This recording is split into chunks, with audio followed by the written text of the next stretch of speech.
Kids tell me they want to know they have permission to feel, that it's okay to feel. They're not bad and wrong for feeling. So I've been doing presentations for the last 16 plus years to all ages. I started off working with youth. I've been doing presentations now in the last couple months during this pandemic, and what I am noticing more than ever is how much they just want to know they're allowed to feel a wide range of emotions. Of course, before this pandemic, they want to know that too. We're emotional beings, but really it has become of the utmost importance that we, as caregivers, parents, guardians, allow them to have space to feel. What does this mean? This does not mean that we condone harmful behavior or disruptive behavior out of emotion. That's not what I'm saying. It is never okay to harm yourself or others because of emotion. I say emotions are a reason for a behavior, but not an excuse for one.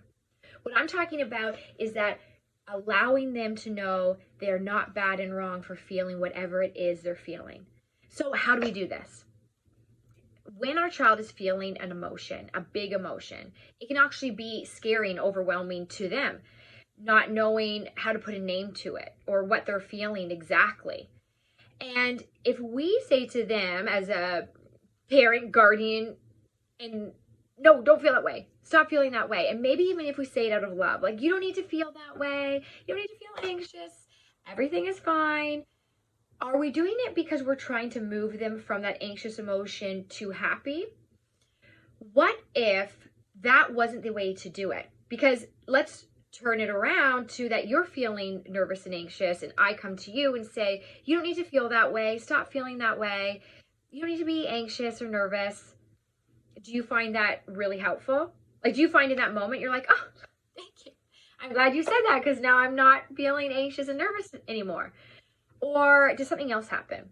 Well, for the kids I was working with yesterday, they were all grade 6s, and the kids I was working with the day before, they were all grade 9s. They say, actually, that isn't helpful.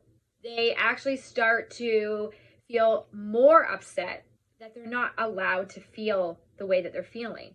You know, maybe they start to feel angry, guilt, or shame, or feeling bad and wrong that they're feeling that original emotion of anxious, nervous, or whatever it might be for them.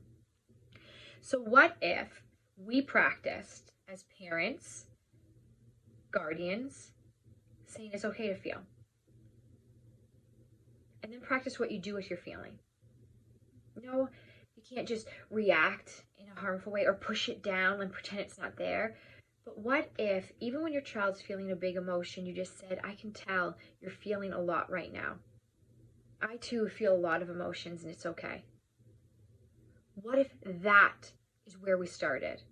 What if that was the best way not only to help start the calming process, but also build connection? Because think about when someone says to you, yeah, you're allowed to feel that way. All of a sudden, do you feel like there's space? Space to just be? That you feel seen, heard, validated?